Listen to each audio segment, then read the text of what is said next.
Sveiki visi, trumpai apie sveikatą. Internete tikrai yra daug įrašų su pratimais, kokius reikia daryti pratimus, kad vienu žodžiu lygų nebūtų ir sveikas būtum.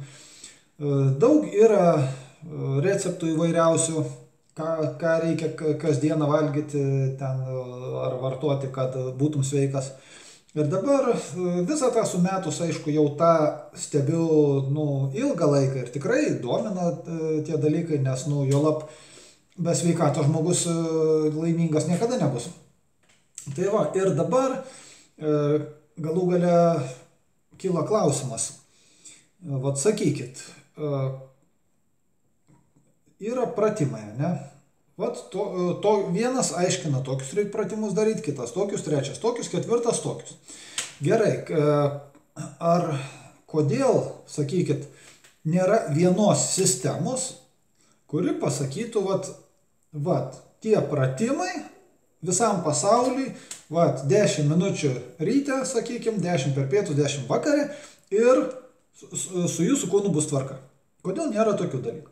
Po to prisimenu nuo seno jau, visi aiškina. Į dieną ten reikia suvalgyti vieną obuolį, ten žūtbūt, ar vieną ar 3 obuolius ten. Ten morkų tiek tai suvalgyti, tokių tai sulčių išgerti, ten tokių tą ir ana. Gerai, dabar jeigu, taip tokia mintis visgi dabrendo, kad jeigu visą tą rekomenduojama sudėti į vieną kupetą, sakykit, ar išskyrus tuos morką, sultis, obuolius, dar kažką, ar dar tilps kas nors prie viso to? O jeigu valgai visą kitą, ar visi tie, kas būtini, kas reikalingi, mineralai, vitaminai, ar jie tilps ant to? Ir kokio dydžio žmogus būtų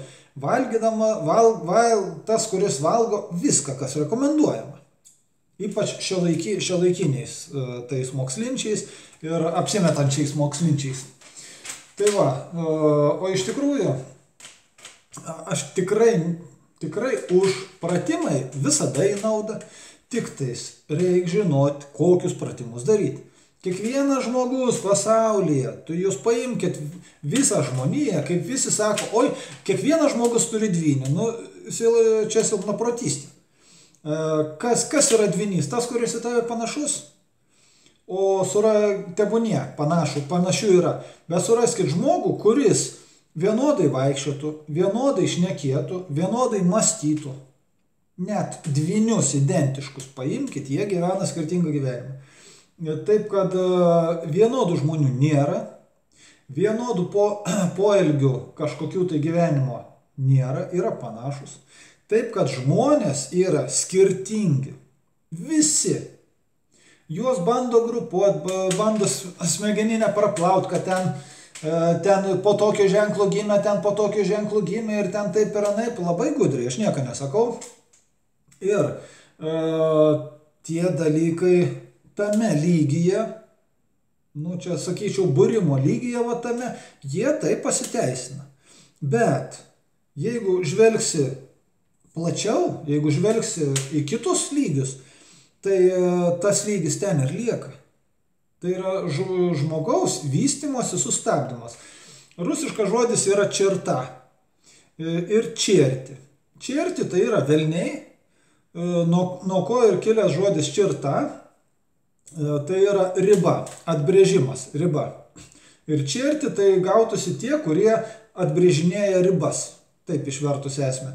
Ir čia labai iš tikrųjų žodis puikiai sudėliotas, nes ten, kur yra ribos, ten, kur nusibrėžia ribą, tau nubrėžia ribą, ten visur tu nebeišlysi. Kaip darė mokslininkai eksperimentą su blusom, 3 litrinį patalpino, dantuką uždengė, po 3 dienų nuėmė, nei vieną blusą aukščiau neiššoka. Tai lygiai tas pats dabar su tais dalykais. Kada pasako, yra taip. Ir visi patikė. Viskas. Reiškia, jie už to nebeišlenda. Čia tas pats yra tiek su moksliniais eksperimentais, kur pasakė, viską ant Einšteino nuvarė, nors, kaip žinom, jisai tikrai protų nepasižymėjo. Tiesiog jį išpiarino, kaip dabar sako, išpopuliarino, padarė aukštumoje ir taip.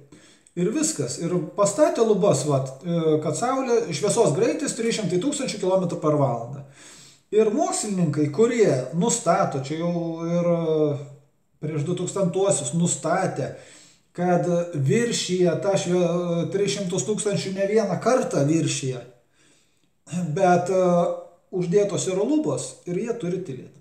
Taip pat visa kita žmonės, kur yra uždėta riba, ten uždėta, kaip kanalizacijos dangtis ant smegeninės, taip pasakykime. Tai mąstykite, nes nuo jūsų, nuo kiekvieno iš mūsų priklauso mūsų sveikata. Jau yra ir mokslininkai žino tą dalyką, aišku, tie, kurie skelbia, jų yra vienetai, bet jie sako tiesą. Kas yra?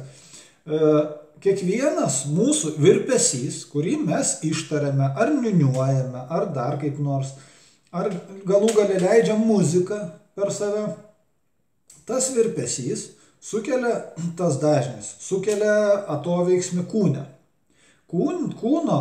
Kūnas pradeda irgi tą perimti. Ir galų gale tai atsimuša į mūsų genetiką. Pagal tai kūnas kuria genetiką, kuria mūsų kūną, kaip sakant, daro tokį, kokį mes norim. Ir pat kvailiausias dalykas yra, jeigu žmogus daro veiksmus ir tikisi, kad bus viskas gerai ir visi teigiami bus atsakymai. To niekada kaip sakant, ir norėjau ką pasakyti. Kas kuria jūsų likimą, kas kuria jūsų gyvenimą. Esu jau kažkada klausęs. Tai jeigu pasakysite, aš, tai gerai, tai dabar paimkite savo gyvenimą ir sakykime, jūs tikriausiai, kiekvienas gali surasti, kuo jisai nepatenkintas gyvenimą. Ar ten sveikata, ar gyvenimas, ar tas, ar anas. Gerai, bet mes patys iki to daėjom. Gali būti kaltas visas pasaulis, žinoma, visi kalti, visi, bet tik ne aš. Čia yra, žinot, paauglystės sindromas, taip sakysiu. Tai o iš tikrųjų, jeigu galite savo leisti, išdrįsti, pasakyti, kad aš kuriu savo likimą, aš atsakingas už savo gyvenimą, už savo žingsnius, už savo veiksmus, tai jūs esate šaunuoliai, bet tai reiškia, kad jūs turite tuo ir užsiimti. Nežiūrėti, kas ką jums paišo, kas ką jums sako, mąstyti savo galvą. Tai, žinoma, yra didelis revoliucinis žingsnis, bet tai žingsnis yra į viršų, tobulėjimas į viršų. Tobulėjimas į viršų yra viena iš sudedamųjų tikros laimės dalių. Tai ir kad ir kaip būtų, mes esam, kaip sakiau, dvasinės būtybės įsikūnijusios šiuose materialiuose kūnuose, avataruose. Todėl viską, sveikata, nesveikata, ryšys su pasauliu, jis turi būti ne tik materinis, jis turi būti ir dvasinis. Tada jūs suprasit vienas kitą, pasaulį suprasit, daug ką suprasit.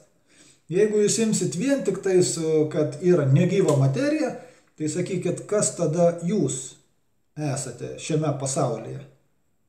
Iš kur pas jūs tada ta gyvastis, ta gaivata, ta gaivuma atsiranda? Jeigu viskas yra negyva. Tai pagalvokit. Šiam kartui tiek. Iki, nykštukus padėkit. Malonu, ką radusi nykštukų. Taip pat jo tame TikTok'e esu rolandas.val. Kiek pamenu. Tikrai, manau, jeigu kas nesunkiai atrasit. Tai šiam kartui tiek. Rašykit komentarą, temą siūlykit, jei norit. Ir tiek, iki.